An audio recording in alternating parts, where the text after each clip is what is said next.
अतई अतोप ग्रहसिंग फंगद्रगसु अखोइना लेदिबा पृथ्वी हाइदिबा ग्रहसिददि इसिंग असि असुकी मतिक मरांग काइना फंगलिबनी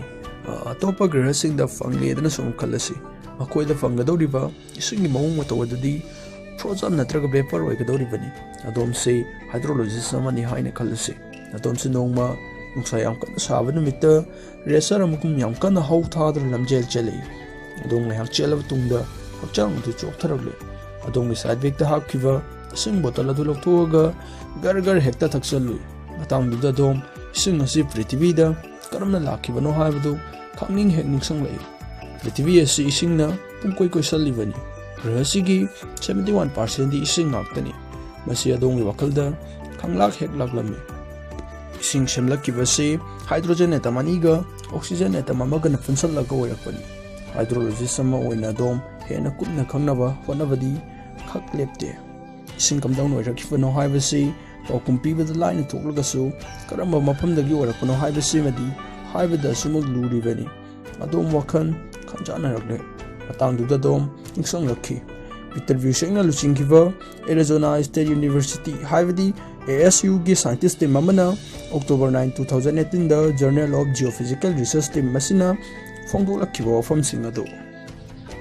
मखोइन हाइरिबदी इसिंग असि पृथ्वीगी वांगमदा अहांग सुंदरंग ताउदुना लेरिबा एस्टेरॉइड्ससिंगदगी लोइना सोलर नेबुला हाइना कंगनबा नुमित सेमख्रबा तुंगदा लेमहौबो ग्यास अमसों दसकी मपैदगी लाकपनी ओइरखिबनी हाइबसिनी ग्रहसिदा लेरिबा महासागरसिंगी इसिंग असिगा एस्टेरॉइड्ससिंगदा फंगलिबा इसिंग मानरिबनी मसिना मरम ओरगा पृथ्वीदा लेरिबा इसिंग मयामसि सोलर सिस्टम सेम्बा नौरिगै मतमदा एस्टेरॉइड्ससिंग यैसनबा तुंजनबदगी ओरंबा याय हाइना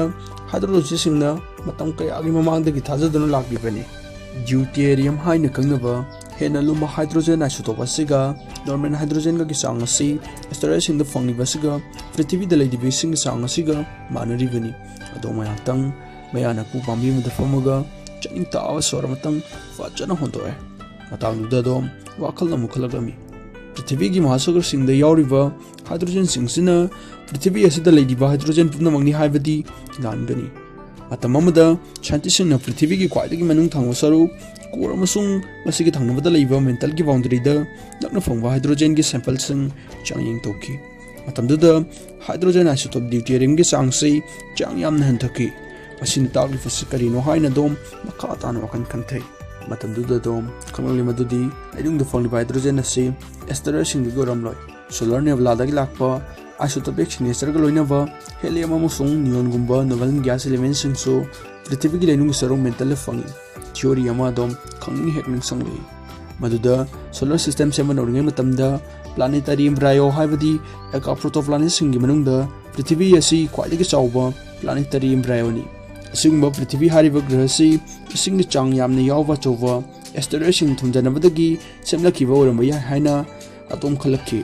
मसी एका प्रोटोप्लानेटसिंगी मसंग मोंगसिंगना ताक्लिबनी अखोगी ग्रहसि सेमलप कुइद्रिंगाइददी मसिगी लेमाइसि मैग्मा की पाक ओरमी सोलर नेबुलादगी लाखिबा हाइड्रोजन अमसुंग नोबल गैससिंगना इहान हाना पृथ्वी की नुंसित की कोयम हाइबदी एटमॉस्फेयर असि सेमखिबनी सोलर नेबुलादगी लाखिबा हाइड्रोजन सिंग अदो ड्यूटेरियम की चांग याम हंथे अदुगा मसी एस्टेरॉइड्ससिंगदा फंगबा हाइड्रोजनदगी हेना यांगबा हाइबदु ओइरिबनी हारिबा नेबुलर हाइड्रोजन असि मही लांथोकलबा योद की पाक मैग्मादा सुपसनखि अतोम वखन मुनम खथै अदुदगी मखाताना हाइड्रोजन सिंगदो आइसोटोपिक फ्रैक्शनेशन हाइना खंगनबा प्रोसेस अमा थोलकपदगी पृथ्वी की लेनुंगदा चिंगछनखि कोरदा लेबा आयरन चिंगछनखिबना मरम ओरगा हाइड्रोजन सिंग अदु लेनुंग योखि अदुबो खरा हेना लुंबा ड्यूटेरियम अदुमदी मैग्मा का लोइना लेहोखि कोना थंगदा मदु इंथरक्तुना मेंटल ओरखिबनी अपिकपा प्लानेटरी एम्ब्रायोसिंग अमसुंग अतोपा पोसकसिंग लेशनबदगी अहेन बिसिंग हपचलक्तुना हौजिक अखोइन उरिबा पृथ्वी की इसिंगी चांगसि योरखिबनी वखन खल्लिङैदुदा अदोंगि मरुप अबना खंकौ कोरि मदुदगे दोम लेप चतुना तो खनखिबा वखलसिंगदुगी रिजल्ट ओइना करिगुंबा खरदंग फ्रेंडसिंग हाइरमी मदुदी पृथ्वी की मनुंग थांगबा सरुकता नोबल गैसिंग फंगले ड्यूटेरियम हाइड्रोजन की रेशियो से मेंटलगी कोरदना हेना अंतरे पृथ्वी की इसिंग मयामसे अयामबना एस्टेरॉइड्ससिंगदगी लाखिबनी खरना सोलर नेबुलादगी लाखिबनी मसे आना बतुंदा तोंगी फ्रेंडसिंग अदुना खुबाक से प्रोक हेक्ता खुजलई अदोम मोन मिनोग अमा तमनमे